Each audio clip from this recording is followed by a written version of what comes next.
Finaritra tompoko lasy tompoko vavy manolotra anao ny araba amin'ity alinala ity indray tonga eto amin'ny fandarana ny zoky isika amin'izao fa 12 ny volana Jolay 2024 izao. Nitondra lohahevitra roa samihafa ny resahana indrindra ny belle amphithéotique sy ny mahakasika ny fangatahana tany-panjakana isika teto amin'ny fandarana ary famerenana nona rahantsika farany tamin'ny talata lasa teo iny dia ny famerenana ny ady fifanolanana tao ampivelezan-drano Antanety 2 commune Alakamisy Fenoarivo no ezana naverina ny fandarana iny satria misy toy ny raharaha ankehitriny zany hoe hiditra amin'ny andiany fahatelo isika raha ny ben'ny tanàna ny commune Alakamisy ny Fenoarivo no nitondra fanazavana niaraka tamin'ny olona izay nitondra ny fitarainana teto amin'ny fandarana ny zoko dia ny onivy ny ministera ny aditany miampy ny mpiasan'ny faritany izany no hitondra fanampanazavana sy fanamariana ary nangataka mihitsy ny tondrany izay fanazavana izay atao anatin'izao fandarana izao ary namerenana ihany koa ny olona nitondra ny fitarainana zany teto amin'ny fandarana ny zoko. Raha nanaraka ny fandarana isika ny talata teo izany dia mahafantatra ny mety toy nyity raharaha ity fa melohany izay aloha dia ho ampafantaritsika eto raha hoe iza ireo vahin'ny fandarana. Ahitana ny ramatoa Ramavoalisoa Julia izay tompony tany ao anatin' izay parcelle voakasika foana teto anatin'ny fifampiresahantsika teto fa eo ihany koa ramatoa Andria Miamipela Hasina Kiady Entso izay anisan'ny tompony tany ihany koa ary ao anatin' izay mpiasan'ny ministera ny aditany izay zany izy ireo miampy any Andriamatoa aja tompony tany izay nanamafy hatrany moa ireto farany fa manana titre ihany koa anatiny io ampivelezan-drano Antanety 2 commune Alakamisy Fenoarivo io. Eto ary anareo tompoko indrindra moa ianareo avy amin'ny ministera nangataka izay hoe hitondra ny fanazavana misimisy kokoa izay omena fitenenana avetrana. Sika tompoko manao amin'ny fitenenana miarabanao moa miaraban'ny dokotera-miasa ihany koa ao anatin'izany. Ny voalohany tondrako ny fitenenana angambako hoe misy ny rafitra faritany zany hatramin'ny voalohany izay tena rafitra efa tsara fototra tokoa eto amin'ny firenentsika ary vokan'nytriny atao hoe fampandrosoana sy ny fiainana ara-tsosoaly dia ny fanjakana foibe tamin'izany fotoana dia nanome zany fitaovana na anjara-tany mba ahafahan'io faritany reny tsy hoe teto Antananarivo ihany fa nanerana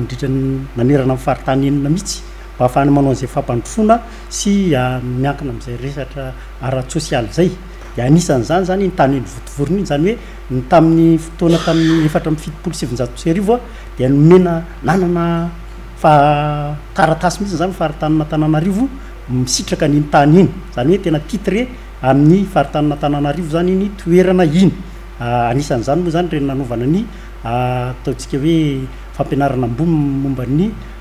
haitao misehatra maro lafy reny ny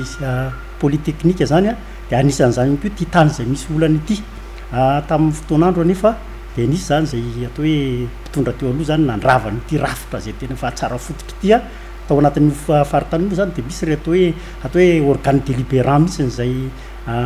tena mpanapa-kevitra ohatrany hoe karazana iny ty conseil de gouvernement kely mihitsy zany amin'ny fanapahan-kevitra rehetra ao anatin'ny faritany dia rehefa nisy zay fandravana amin'ny faritany zay tamin'ny 7 sy 2 arivo dia tsy maintsy zany nanao ny ezaka rehetra zany teo amin'ny fitondrana dia nisy ireo solotena nanangana an'ilay antsoina hoe commission ad hoc mba ahafahana mitsinjarana mpiasana amin'ny fitaovan'ny faritany sy ny reny fananany rehetra ireny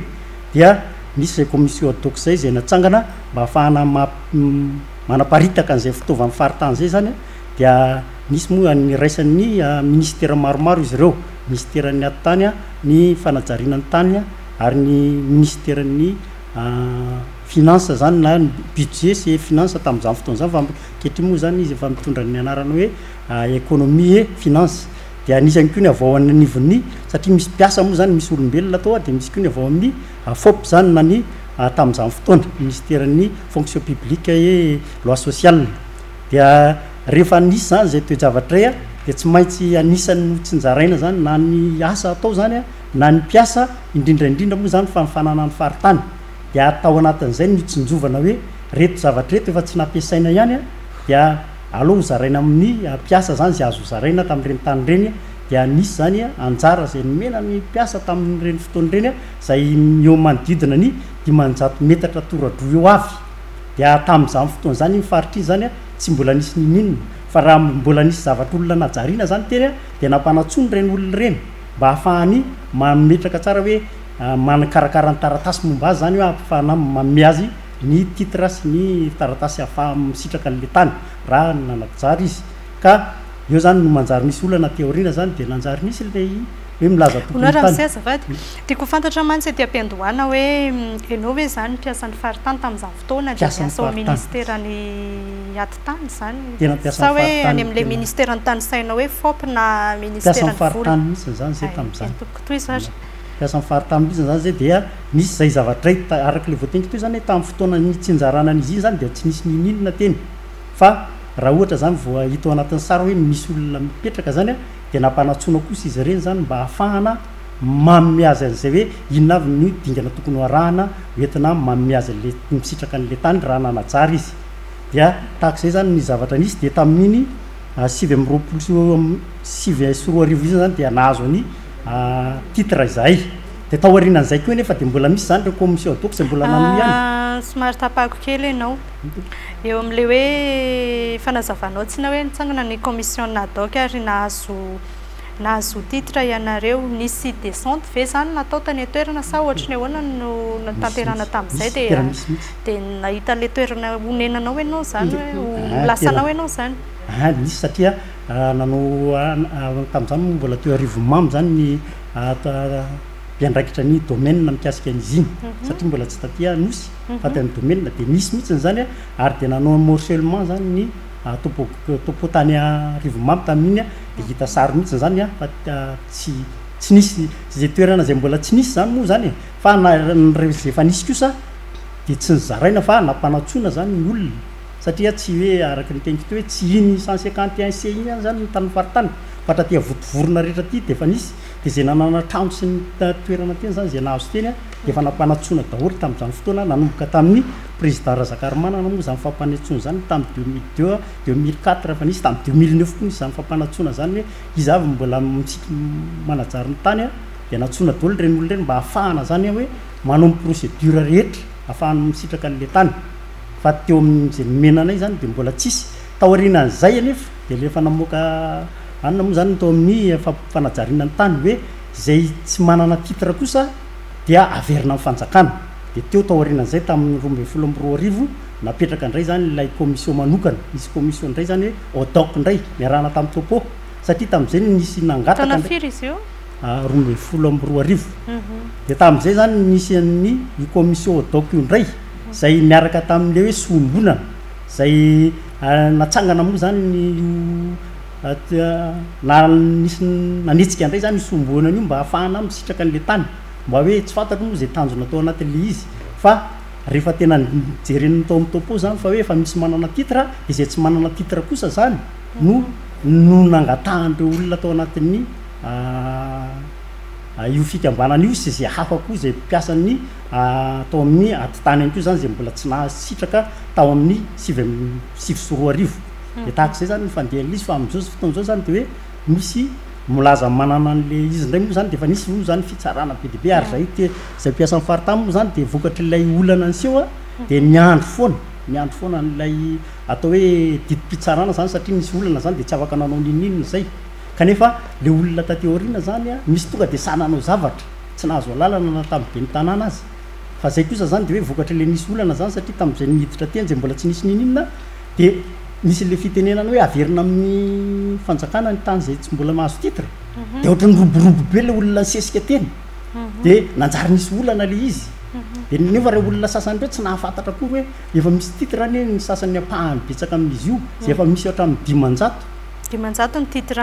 ao anatiny io 151 C zao eo amin'ny valamby 700 nefa manana titre tamin'izany 2007 zany tamin'ny 2009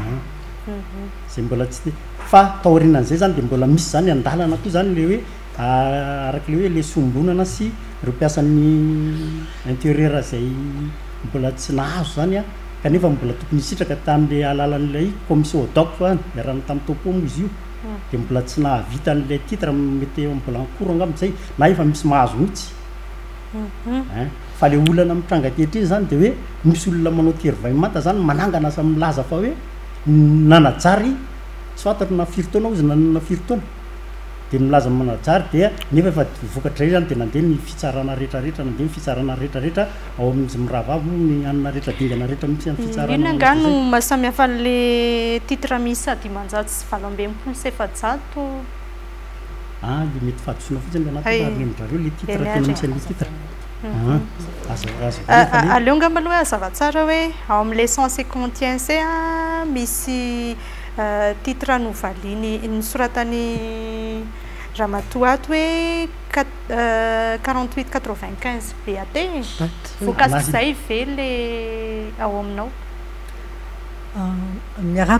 miarabantsika rehetra miarabanareo solotena avy amin'ny ministère avy amin'ny faritany miaraban'ny mpijery ho an'ny tany zany izay najariako nanomboka tamin'ny taona 770 ary nazahoako taratasy fizakana tamin'ny faritany na tamin'ny Nanarivo amin'ny fanajariana tamin'ny taona 2010 dia io tany io no zarazarain'jareo nataony morcellement natao madinika kely de nasindry titre tsiraray zay zany no mahatonga io titre io nefa ny rehefa jerevana tamin'nisy fotoana zareo tonga teny tsy hitany akory hoe aiza amin'ny toerana amin'izy any misy an'le izy fa zany hoe zareo moa zany mipetraka amin'ny hoe manana titre tamin'ny 2009 za kosa mametraka ny hoe nanajary nanomboka tamin'ny 770 manana taratasy men'ny faritany nazahoako mizaka ny toeran'io ary manana ihany koa ny taratasy tamin'ny commune tamin'izany mbola feno rivo fa tsy mbola nisy ny commune nalaka misy ny feno rivo nafahako nanorona ny trano zay honenako amin'izao fotoana zao zany hoe tamin'ny président Razaka ary manana ihany koa ianao nahazo an'ity taratasy fanajariana ity sa iny tompoko ndahoare menanareo ny fitenenana voalohany faly miarahapany ianareo tompony andraikitra faly miarahabantsika rehetra faly miarahapany mpijery faly ihany koa ny tenako satria nomena droit de réponse izahay amin'ny droit de réponse anazy fanamariana kely de prévu ho izahay rery no teto fa nisy moa zany hoe tonga ny andaniny de vao maika faly satria am'izay ina filazana azy noir sur blanc angambany ny resaka satria tamin'ny fotoana zay nikarany andaniny de tsy nahafantatra izahay de tonga zany zao moa fifanatrehana de tsara be de isorana anareo voalohanteny angambany izahay ny tany aloha voalohany dia an'ny faritany n'Antananarivo araky ny tenen'ny namana tatsy misy ny situation juridique manamarina an'izay faharoa manarakaraka ny teny madama hoe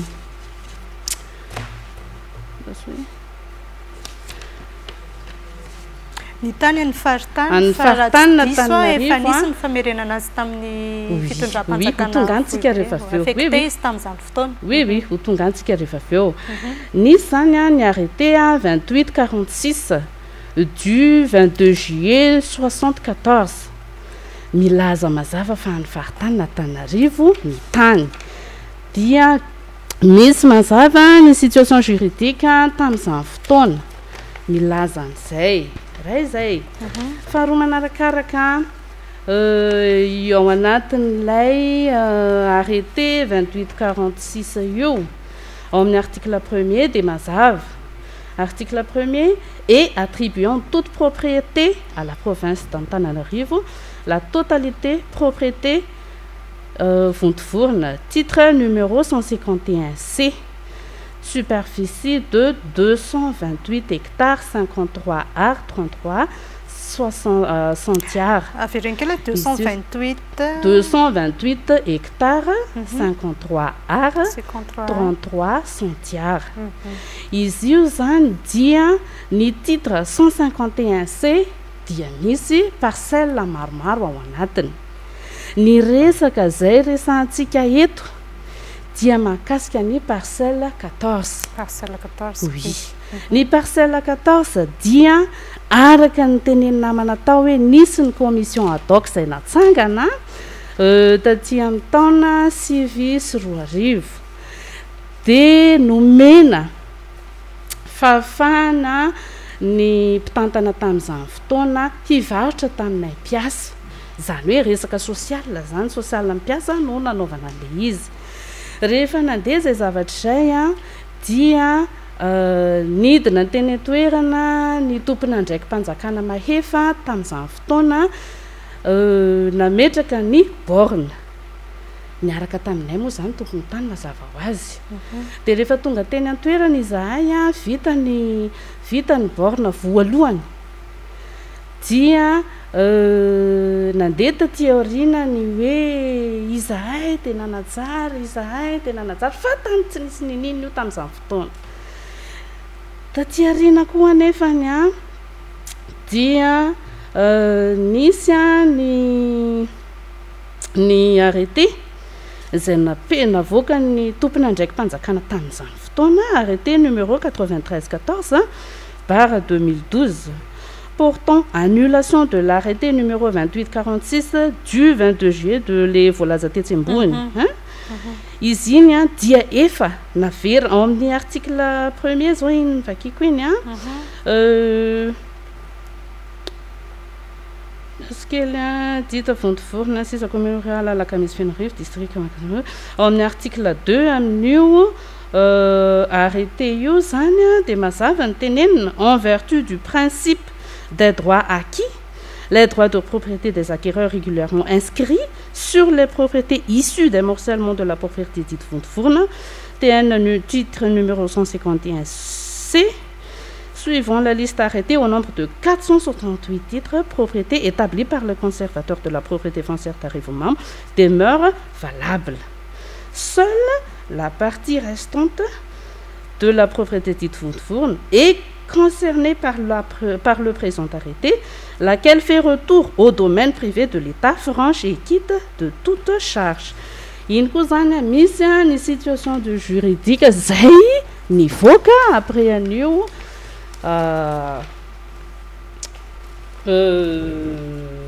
arrêté io décret ça arrêté histoire de misy ny situation juridique zay milaza fa efa niverina amin'ny fanjakana malagasy ilay ambona tany, ilay tany ambony zany izay tsy titré, izany hoe tany mbola tsy titré na tamin'iza na tamin'izy. Raha izay ity les situations juridiques an'izay dia milaza moa ny madame Nahato fa na ny asiana ny tongotray raha tsy fantatray hoe aiza ny taninay le hoe tsy fantatray hoe aiza n'ilay taninay. Izahay voalohany angamba aloha tsara mariana ihany fa sady tsy jamby izahay no tsy marenina izahay no mahay mamaky teny sy manoratra izahay ka raha hiteny hoe tsy fantany akorina ny asiana ny tongony arany sao dia diso le izy satria izaho zao no nidina teny toerana niaraka tamin'ny tompona andraikitra mpahefana tamin'izany nametraka hoe ito ity titre ity eto ity tak ito ny taninao madame fantatro ny misy ana izay efa vita borne ho iaho tery aloha tamin'izany fotoana taty aoriana rehefa nisy ny filazana fa izahay dia nanatsara sy ny sisa izahay mpiasa zany dia nanapa-kevitra ny hitondra andraraha teo amin'ny fitsarana. Inona ny antony? ny antony de satria ny andaniny a de mamoromory olona tsy ahafahanay miditra eo amin'ny tany zany hoe tsy ahafahanay misitraka ny zonay de nandeha zany a ny fitsarana nangataka tamin'ny fitsarana izahay ny mba ahafahanay misitraka ny zonay inona le demande natao inona le fangatahana natao a démolition expulsion ouverture de lieu satria tsy nahazo ny sitraka n'le zoanay akory izahay anefa dia olona manaja ny lalàna velona eto amin'ny tany sy ny firenena malagasy izany indrindra no nahatonga anay a nitondra andrara teo anatrehan'ny fitsarana rehefa nitondra andrara izahay a teo anatrehan'ny fitsarana dia nisy a ny didy maromaro izay nivoaka nisy ny didy maromaro izay nivoaka de anisan'ireny a hiteny fotsiny aloha hoe ny didy voalohany navoaka ny tao amin'ny TPI tribunal de première instance ny laza mazava nanomerariny anay tiako mariana kely fotsiny aloha entre guillemets ny ady tany zany a de tokony hipetraka eo amin'ny mpivarotra ny tany sy ny mpividiny tany izany hoe tsy tokony hipetraka akory ny fanontaniana hoe aniza ny tany raha ho ana manokana ny tany de mazava fa araka ny situation juridikako izay nomeny ny fanjakana tokony andraikitra mahefa any de mipetraka ny fangatahanay hoe démolition sy ny sisa de nahazo rariny zahay tamin'izany tao amin'ny fitsarana ambaratonga voalohany rehefa nahazo rariny izahay a de napakatra tao amin'ny cour d'appel indray a ny ankilany ny laza izy a fa mitondra andrara eo anatrehan'ny conseil d'état tamin'izany fotoana tamin'ny 2016 hoe mitondra andrara eo anatrehan'ny conseil d'état izahay ka tokony miandry le valiny any aloha ianareo zay vao mamoaka didy rehefa nivoaka ny didiny tao amin'ny conseil d'état moa a dia milaza mazava fa tsy mitombona ny fangatahan'izy ireo rasoe ny conseil d'état zay nangatahan'izy ireo a ny andravana ireo antota-taratasy tahaka ny arrêté a sy ny décret a izay nahafahan'ny tompon'andraikitra ny commission ad hoc tamin'izany fotoana nanao a ny procédure rehetra nahazonay a ny titre nahazonay mpiasa ny titre de rehefa nivoaka zay tao amin'ny conseil d'état zay a ity moa le izy ty numéro arrêt 154/CEP zany hoe conseil d'état moa zany iny nivoaka zay a dia teo anatrehan'ny cour d'appel no nila zany zareo zay de nivoaka le tao amin'ny conseil d'état de namoaka koa ny tao amin'ny ny didy navoaka ny tao amin'ny cour d'appel zany dia araky ny didy a numéro 1984 du 6 décembre 2017 dia ny laza mazava indray ny tao amin'ny cour d'appel hoe mi-confirmer ny didy navoaka ny première instance ny tao amin'ny tribunal de première instance raha vakitsika zany a dia milaza hoe déclare les appels mal fondés confirme le jugement entrepris en toute cette disposition mais pour d'autres motifs zany hoe marina ny fangatahanay a fa tsy mitombona ny fangatahan'ny ankilany andidiny voaka io de nandeha indray moa ny raharaha teo anatrehan'ny cour de cassation de namoaka ny tao amin'ny cassation voalohany a hoe tsy mitombona ny fangatahan'ny ankilany irrecevable zany hoe tsy afaka raisiny arrêt numéro 765 zay rehefa nandeha indray a ny teo amin'ny cassation a namoaka an'izay didy izay dia nangataka main levée ny ankilany entre temps izahay a nanao a rétractation rehefa nanao retractation izahay dia namoaka ny tao fitsarana hoe par ces motifs constant la caducité de l'ordonnance numéro 092 PPCS/18 du 13 février 2018 disons que la dite ordonnance ne peut plus avoir effet suspensif sur l'exécution de l'arrêt numéro 1984 du 6 décembre 2017 rendu par la Cour d'appel d'Antananarivo opposant raha zava-mandihy Botso Matamato zay raha tonga dia ahitsiko be le resaka dia teo zany ity didy ity dia nivoaka ny 27 août 2020 hatreo aloha zany zao dia nanao ny rétablissement en aborne izay rétablissement ho iaho satria efa noesoriny ankilany avokoa ny borna zay napetraky ny tompona ndraiky mpanjakana tamin'izany fotoana tamin'ny 2009 rehefa niongotra daholo ny borna teny dia tsy maintsy zay nanao an'le rétablissement en aborne ny fanaovana an'le rétablissement en aborne nefa dia nanangona olona indray ny ankilany rehefa nanangona olona izy dia tsy afaka nanao izahay fa nangataka ordonnance indray izahay teo anatrehan'ny fitsarana hoe mangataka izahay ordonnance afanay manao an'le rétablissement en aborne dia nahazo izahay nanao an'le rétablissement en aborne niaraka tamin'ny vady tany ny force ny géomètre expert tamin'ny 2020 arak'ilay ordonnance navoaka numéro 376 zany iny ny ankilany moa zany tamin'ny fotoana zay izy reriny teto niaraka tamin'ny monsieur le maire dia nilaza hoe matahotra izahay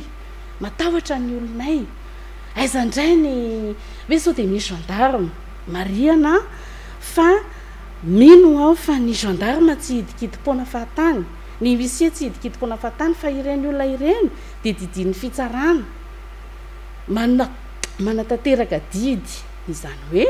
raha nangataka izay teo anatrehan'ny fitsarana dia ny fitsarana nanome alalana anay angataka ny vady tany hanome alalana anay aka force hanome alalana anay aka géomètre expert namerina nanao ny borne rehefa naverina napetraka indray ilay borne faharoa dia nisy aty amin'ny taona 2020 tiako tsindrina kely hoe 27 août 2020 no nivoaka ny didy zay milaza mazava ny fahafahanay manao an'ilay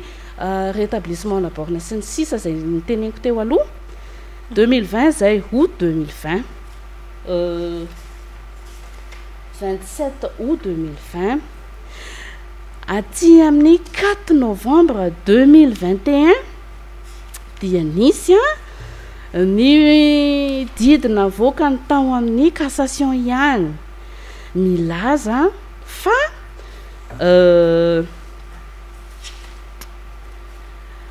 CAS se déclare compétent casse et annule l'arrêt numéro 1984 du 6 décembre 2017 izany hoe le didy nivoaka taty aloha taty le efa niexécutena lazaina aty amin'ny novembre 2021 4 novembre 2021 hoe casse et annule indray io fa renvoie la cause et les parties devant la même juridiction autrement composée izany hoe haverina tsaraina eo anatrehan'ny cour d'appel ny raharaha izay efa nivoaka ny didy tamin'ny 27 août 2020 eo zany le tiako mariana kely hoe eo le ilazanay hoe victime na ady tany miverimberina izahay zany hoe efa nivoaka ny didy dia misy didy vaovao indray mivoaka un an mahery aty arina hoe rava indray le didy ry fa averina tsaraina aty amin'ny cour d'appel indray io raha io izany hoe efa avy ny exécutena le izy dia averina ho tsaraina indray eo zany nisyn'le tenenanay hoe mahady tany miverimberina anazy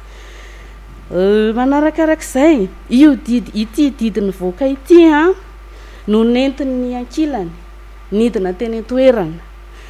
de nanala ny volo zay nataonay a sy nanongotra ny borina faharoa zay efa napetraka indray hoe nilaza izy tamin'ny mpiambina zay napetraka teny tamin'ny mpamboly zay nataonay teny hoe efa resy ny mpiasan'ny faritany a fa izaho no tompony tany a miala ianareo a niaraka tamin'ny olona izy tamin'izany a de ilay olonay moa zany lay mpiambina le quartiernay de miala tsy nasanitra n'le tantsony satria milaza ny ankilany a fa tompony tany ka hipetraka eo amin'le trano eo amin'le trano misy trano zay moa eo hipetraka eo amin'io trano mihitsy izy fa miala ianareo de gaga aho satria ny didy zay nivoaka re tompoko de milaza mazava hoe averina tsaraina renvoie la cause et les parties devant la même juridiction autrement composée izany hoe verina tsaraina eo anivony cour d'appel ny raharaha izany a de tsy midika velively hoe anazy ny tany raha izay tsy midika velively hoe mahazo mipetraka eo amin'ny tany izy roa zay tsy midika velively hoe vita ny ady ka izy ny naresy telo zay tsy misy milaza an'izany ilay didy taty amin'ny mois d'août 2020 tsy najaina izahay a mariany etona fa manana situation juridique milaza mazava fa anay ny tany izay kity anay manana zo eo amin'io tany io izahay rehefa nandeha indray zany io resaka io hoe izy indray a hipetraka eo amin'le trano mihitsy izy a satria marariny zany any koa izy tam'le fandarana teo anoloana talohan'izao hoe marariny zany any ka de mifindra eny izy a fa eny madio rivotra sy ny sisa de tsy nasaniditra ny olona ny gardienay voatery indray izahay a nitondra ndraraha teo anatry amin'ny fitsarana nangataka indray zahay hoe mba hatsahary rery fitsarana mahefa ny asa ataon'ilay olona satria izy sady son occupant sans droit ny titre no mandravan'le efa nataonay tao zay nazahoanay didy mazava no mandrahoana ny olona anay izay asainay miambina eo satria izahay a tsy afaka hipetraka eny 24/24 izahay de olona miasa de tsy maintsy naka indray zany izahay a ordonnance teny amin'ny tribunal hoe mba hatsahary re tompoko le asa raha mba azo ny fitsarana tao nahazo indray zay ny ordonnance milaza an'izay cessation de travaux izay atreto aloha tsy misy fanajana n'ilay didy zay navoaka ny fitsarana fa mbola tohizina ihany amin'ny fambolena manakarama olona mandefa Facebook mihitsy hoe mitady mpamboly izahay a voly atanety sy ny sisa de eo no mbola amerenako an'le teniko hoe faly a miakatra teto misaotra be da be satria mahatsiaro voatotoina ny zoanay tompony tany kanefa de tena ara-dalàna izahay ary manara-dalàna izahay tsy mazava ny taratasiny rehetra raha ohatra izahay hanao to azy de tena komba be mihitsiny kanefa izahay tsy hanao azay fa izahay dia manaraka ny lalàna velona misy eto amin'ny tanin'ny repoblika amin'ny Madagasikara rehefa nandeha ny taratasy rehetra tany amin'ny fitsarana tsy ajaina le didy eo anatria ny fitsarana koa misy contradictoire aty amin'ny 27 août 2020 ianao a milaza hoe exécuté le didy aty amin'ny 4 novembre 2021 ianao a milaza hoe raha vany io didy io fa averina tsaraina eo anatrehan'ny cour d'appel indray ny raharaha inona le motif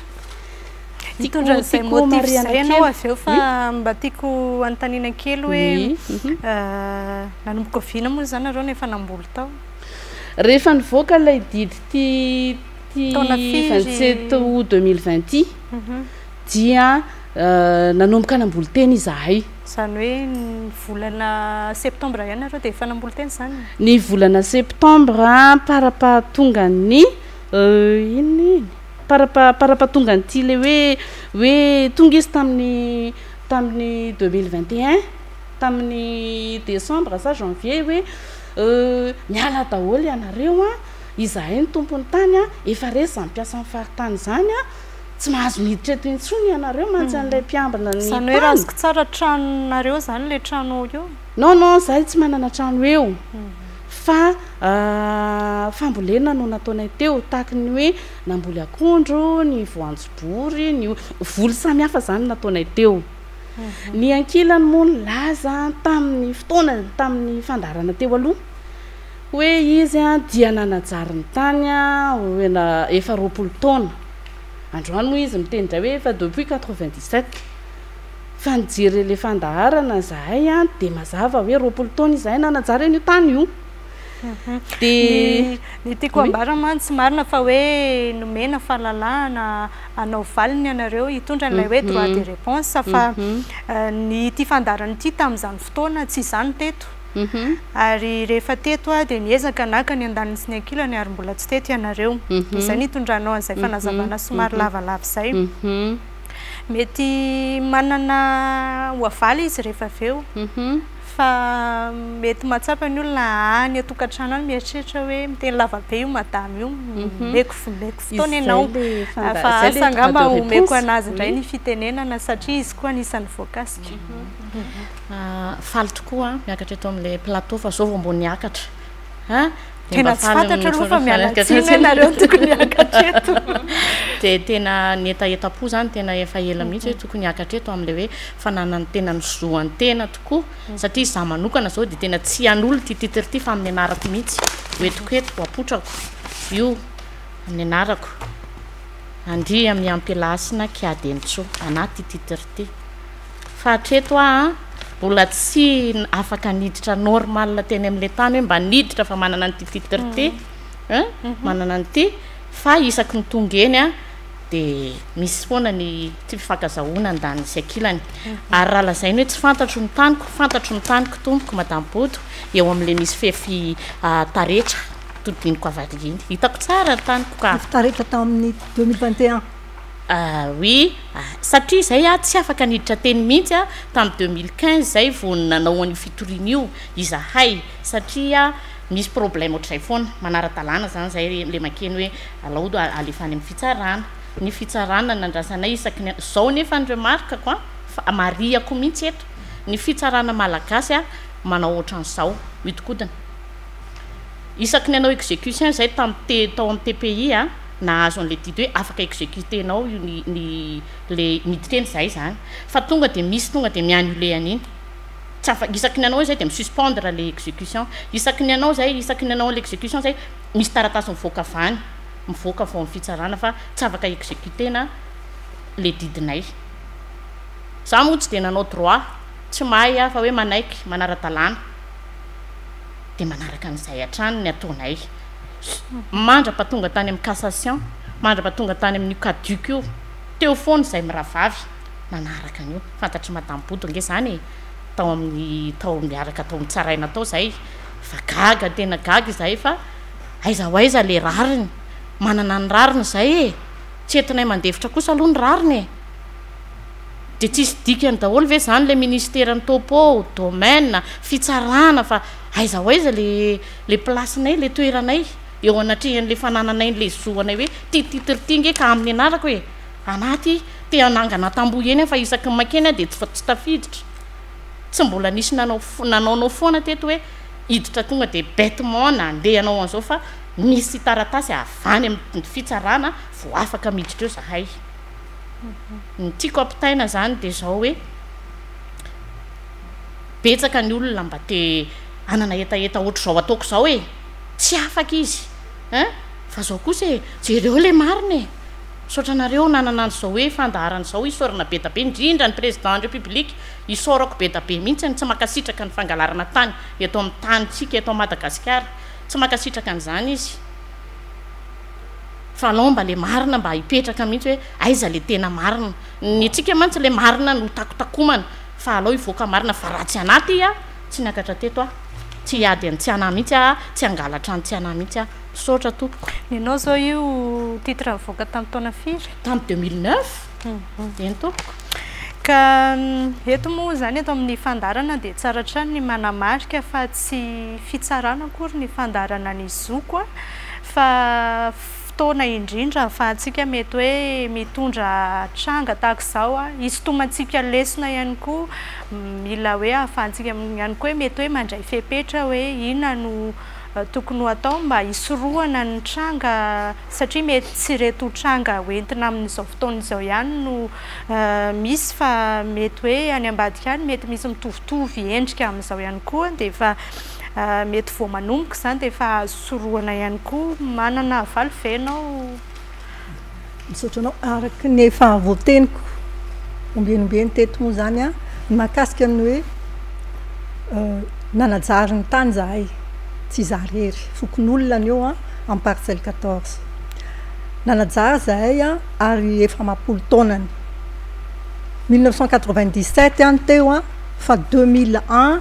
no nazahoako ny fizakana avy amin'ny faritany na Tananarivo dikan'izay manana zo ngezabe nanajary ary raha iteninareo hoe taratasy ny taratasy ngezabe dia io tany voajary io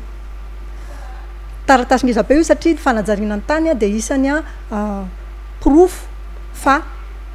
eo le olona ary tena eo tokoa izy tiako mariana izaho koa tsy olona tsy tandalana ary talohan'ny dirako teo no amariniko tsara hoe misy inona no eo amboniny tany tsisy ninina teo tamin'izaho tonga teo fa tamin'ny 2009 efa nisy teo ary ianareo ihany nge eo manao miteny zavatra roa samihafa teo zahay nanao borina tsisy olona mihitsy teo rehefa tonga eny nefa zay tsy avelan'jareo miditra iza zany le teo tsisy fa dia izao dia apetrako ny trano zay fonenako tamin'izany fotoana dia efa teo tamin'izany taona 7 zany ary za tsy nahita zay borina nataonareo zany tsy nahitan'izany ny zavatra tiako tenenina dia tsotra ny morcellement nataony géomètre Ramaroetra nalefa ny faritany teny dia nampiseho fa ireto olo reto no manajary ny toeran'io safady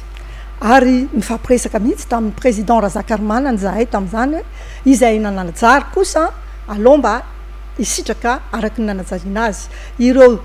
zay te hividy moa zany dia nividy ary tiako mariana eto fa ny nividy tsy tao amin'ny parcelle 14 fa noho ny tranga le hoe mivoaka 2012 amin'izay hoe zay manajary ny titre ny tompony iry zareo tsy nanao nininina fa nanao hoe nanao zay azahoana titre teny ambony latabatra tsy fantatra aloha zay fomba fa misy procédure be da be mialohan'ny azahoana titre sy manao bornage zany tokony isy fiantsoana ny mpifanolo-bodyrindrina fa tsy nisy an'izany fa raha nisy an'izany fantako fa tsy nisy zany ny zavatra tiako tenenina dia tsotra hoe ny tany izay nomena ny faritany dia tsy natao ho amidy fa natao ajariana ary vokatra zay fivarotana be debe natao zay dia naverina tamin'ny fanjakana ny tany ary nytenenina hoe izay manajary no tompony izahay nanajary ny parcelle 14 dia miteny ary manitrikitriky fa tsy nisy olona teo nanana titre mialohany natongavanay teo raha misy titre mialohan'izay dia tena miala akony fa raha ny titre 2009 eto zany dia mametraka fa tamin'ny andro ny président ny comité ad hoc izay nanao usurpation na fonction nivarotra ny tany satria ny 2007 efa tsy président ny faritany intsony ny président Razakarimanana efa rava zany ny faritany dia ny président ny comité ad hoc dia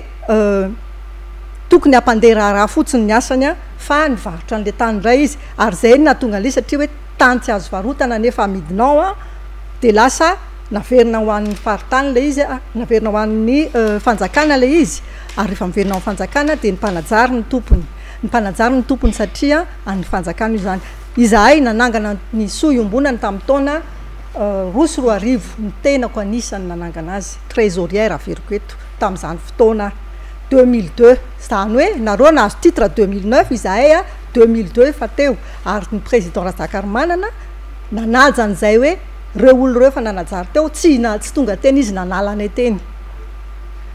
mididy ny zavatra tiako amariana zany tamin'ny nanaovana ty ity morcellement ty natsony président Ado koa hoe enao no eo amin'ny toeran'io ho amidy izy io efa vita morcellement ohatr'izao izy io ohatr'izao zany le taratasy nentina nytenenana hoe titre borné tamin'ny 2009 zao asehako eto de niteny taminy mihitsy aho hoe fantatrao fa zany hoe ary nanana taratasy fizakanan'io avy amin'ny faritany maninona tsy zahay manajary nomena an'le izy ary magaga manko tateorina tamin'izy lasa tany-panjakana 2012 de ny parcelle 1 jusqu'à 12 ny parcelle 15 jusqu'à 16 zavatra mitovy ihany ny litige teo de reo nahazo titre borné aminazy le izy satria nanajary izy ary nivadika tany-panjakana le izy de nenay nadinganina hoe 13-14 kakabe zay tamin'izany satria zay efa nampanantenaina hoe isika nanajary nampandoavana vola tany amin'ny banque ho anaovana ny fitsiriana sy nrehetrarehetra de teo de hoe misy litige nao de kakabe zay tany malalaka be tsy misy olona tsisy ninina de hoe misy litige nefa tany efa voafefinao tambo ara-dalàna satria zay moa no borne voalohany raha manajary tany ianao borne provisoire de ny fanaovana ny fefy ny toerana ary zay ny nataoko voalohany indrindra mbola vao mivoaka kelikely tamin'ny anatra no efa nanomboka nanajary teo de ny fanajariana zay nataoko de miandalana ary ny vokatry ny heriko ihany na tonga ny fanajariana fa rehefa vita tsara ny fanajariana de tonga daholo am'izay nijeriny hoe to efa mety tsara le izy de lasa am'izay morcelena le tany de eo am'izay 2009 de milaza fa nanana hoe titre borné raha ohatra ka nanana titre tamin'ny 2009 ianareo ka nanana an'izany ianareo tena ara-dalàna tsy isy nanakana anareo teo fa fantatray ny fomba nazahoana an'ireny titre reny ary zay zavatra zay mbola mandeha am'izao fotoana zao ny fanady adina eny anivo ny fitsarana ny fomba natongavana tamin'izany eto mariako kely amboletra tsy amboletra ny nidirana teo amiko tsy voateninao fa nisy ny hoe suspension an'le didy natanterahanareo suspendu ny didy iny fa avy eo nangataka zay niakatra tany amin'ny cassation recevable nenay ny anina avy eo ny fangatana ampiakatra azy tany amin'ny cour suprême nandeha le izy de suspendu tao anelan'elan'izay suspension zay no nivoaka ny hoe toute chambre réunie le teneninao teo hoe nivoaka le didy de tao entre ny suspension sy ny toute chambre réunie nisy fiatsona fa noho ny fiatsonan'io di anaovana ny cour suprême io fa noho ny coronavirus de niembotra le izy de nareo tsy fantako aloha zay fandehany tao nahita namoaka hoe caduque le izy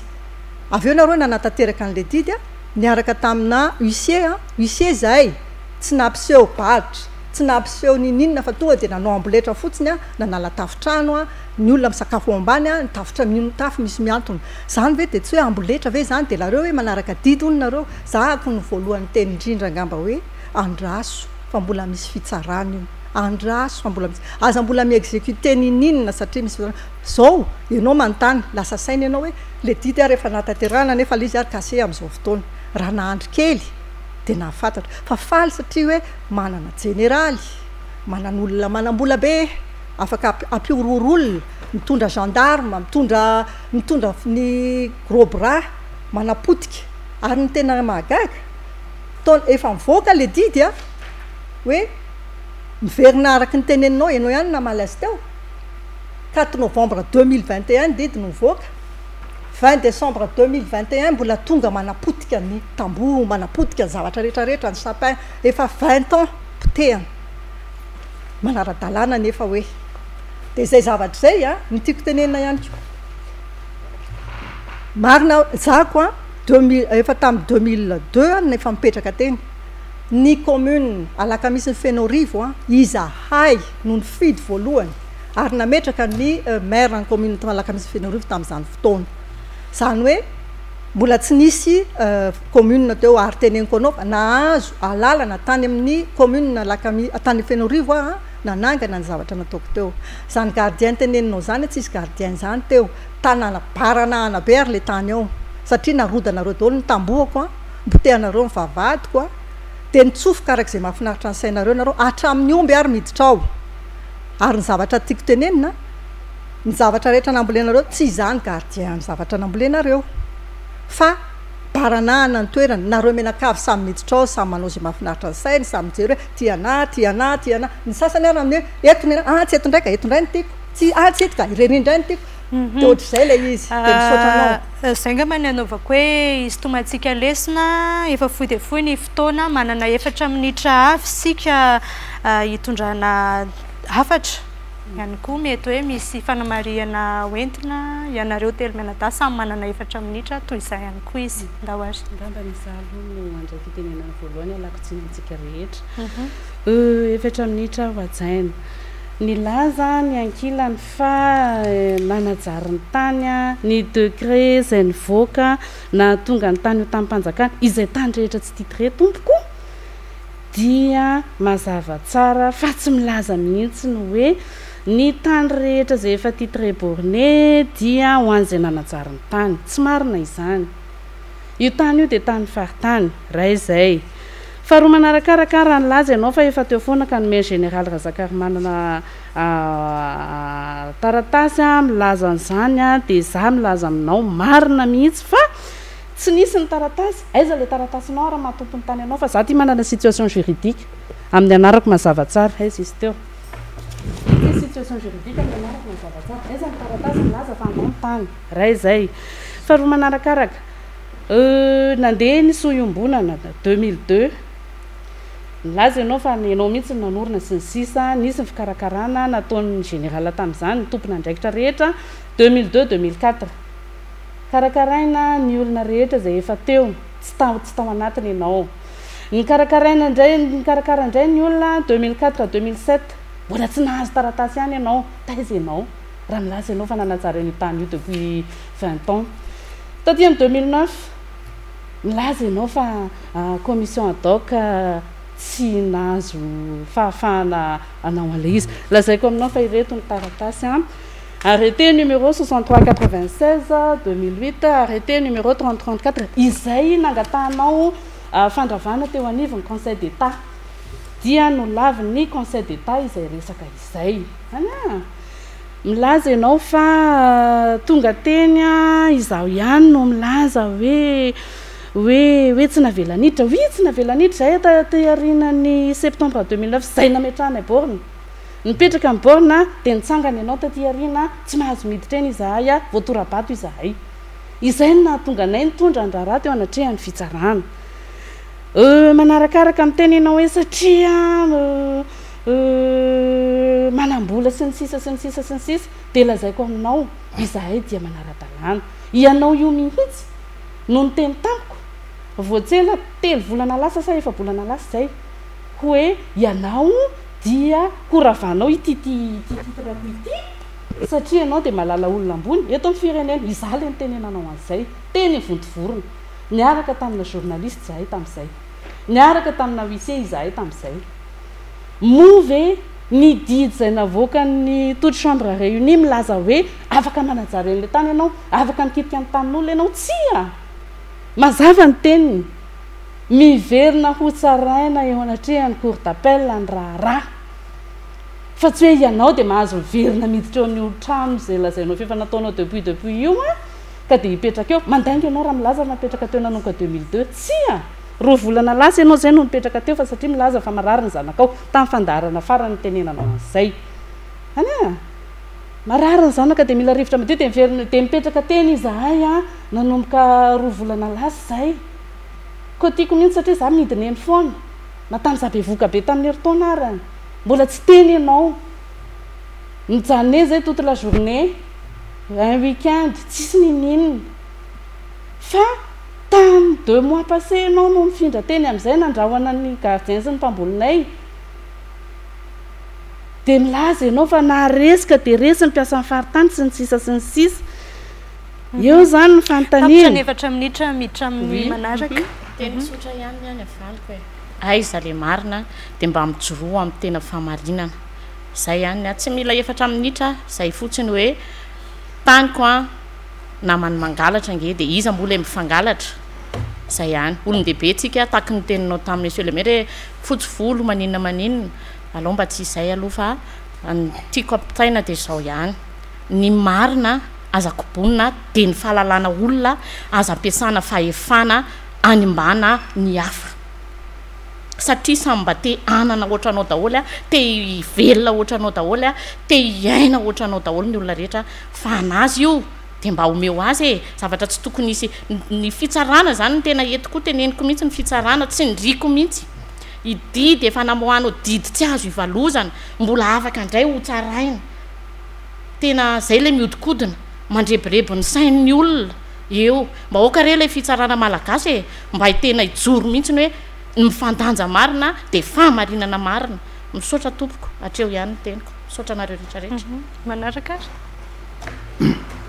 le zavafotra voateny teo aloha le sary aloha zany de tsy fantatra hoe taorinany tao anatin'ny fotoana reny tokoa ny ve satria raha ny zavatra araky nyvoambarako teo de hoe tsy nisy ninonino ny tany iny lay parcelle 14 tamina nanorenana nay borina tamy 2009 tena tsy nisy ninoninona iny tany iny fa bozaka ny teny fa rehefa voapetraka kosa miborina dia tonga tany amin'ny faritany zany satria zay eo amin'ny faritany hoe velomy mandray lay soiombonana de hoe mandoa rivo ariary zay teo mpikambana dia tam'izay ndray zany de ngohatra be ny olona hoe verinao tamin'ny mpanjakana iny tany iny a dia nanao tonga de nanangana moa zay tsy nahazo alalana tamin'ny merany lakamisy zany tsy nisy nahazo alalana zany reny fa natao fotsiny de anika tateorina vokatry zay zany de manjary tsy maintsy niditra zany satria tsy afaka niditra teny tso satria fokon'olona koa zany le sombonana de tsy nahazo niditra teny ko zay a na de satria tsy fantatr'ireo koa hoe iza koa le lasa tamin'ny mpanjakana fa le nahazo titre zany de fa nahazo titre satria araky le voatenky to hoe tamin'ny fotoana nanaovana ny borina voalohany tsisy ninininy fa raha mbola nisy ny taty amin'ny parcelle 13 le lazay mifatsinykitiany sy ny sisy reny zany lefa nisy nanajary lefa natsona tamin'ny voalazany namako teo hoe roso roa arivo lefa natsona efatra sy roa arivo natsony reny olona reny zay nanajary sivy sy roa arivo mbola natsona ihany koa hoe zay manajary ny tany satria tsy amin'ny faritany tsy ho amin'ny faritany tsony ty tany ty a zay manajary a dia arahana ny procédure rehetra mba tena nananareo azy amin'izay dia nisy zany reo fotoanareo a misy zany ny didimpanjakana navoaka ny tao amin'ny faritany zany na décision tao anatin'ireo fotoan'ireo na mpiantso an'ireny olona ireny mba hahafana misitraka lizy fa iny faritra iny kosa tao anatin'ny sivy sy roa arivo tsy mbola nisy zany fanajariany zany fa sary vao nalaina vao taty aoriana nanaova ny forsina nananganana an'ireny zavatra eny reny sary reny fa tsy tena marina hoe tamin'izany tokoa ve reny sary reny tsy marina mihitsy n'izany zay ngamba ny tiako tenenina fa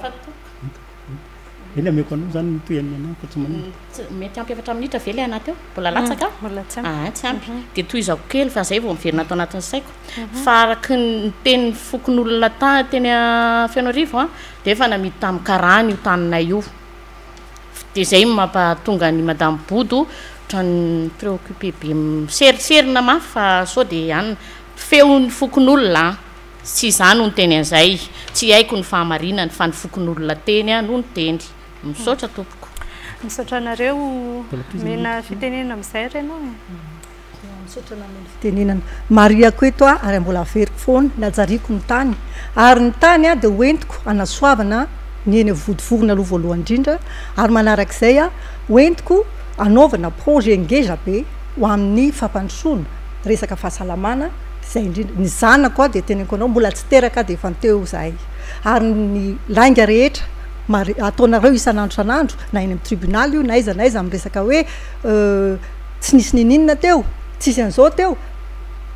nisy teo a ary matonareo ny teny an'izany hoe tsy tafiditra nareo misy zavatra zany teo de miteny anareo ako a fa ianareo a miteny hoe nareo miteny a tsy nintsy nanapaka nareo miteny hoe namidy tamin'ny karana afaka ifampitory eny amin'ny tribunal tsika amin'ny resaka an'izany satria za malagasy ary za angamba ny malagasy tsy anitsy hivarotra tanindrazana indrindra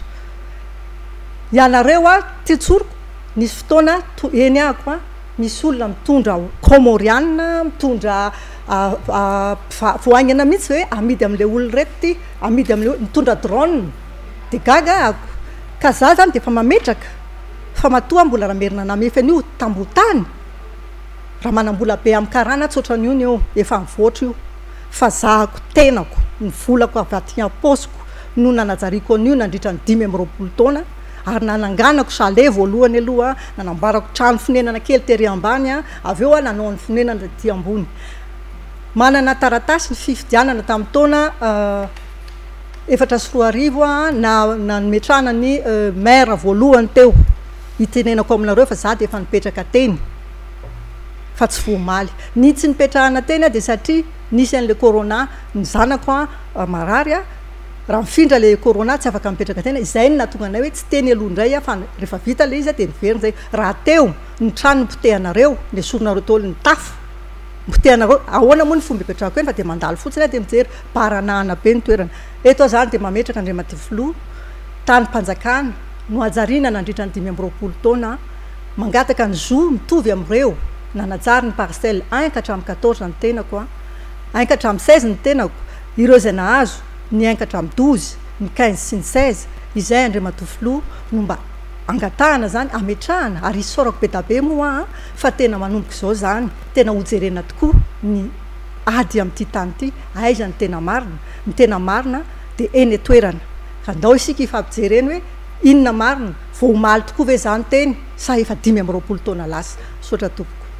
tomboky lasy tomboky vavy zay ihany koa no mamarana ny fiarahantsika tamin'ity anio ity a isorana ihany koa reto vahiny reto no ezana tokoa no hoe nakana ny andaniny sy ny ankilany hatramin'ny nitondrako izao fandarana izao ary mbola nisy toyny moa zany ny raharaha iny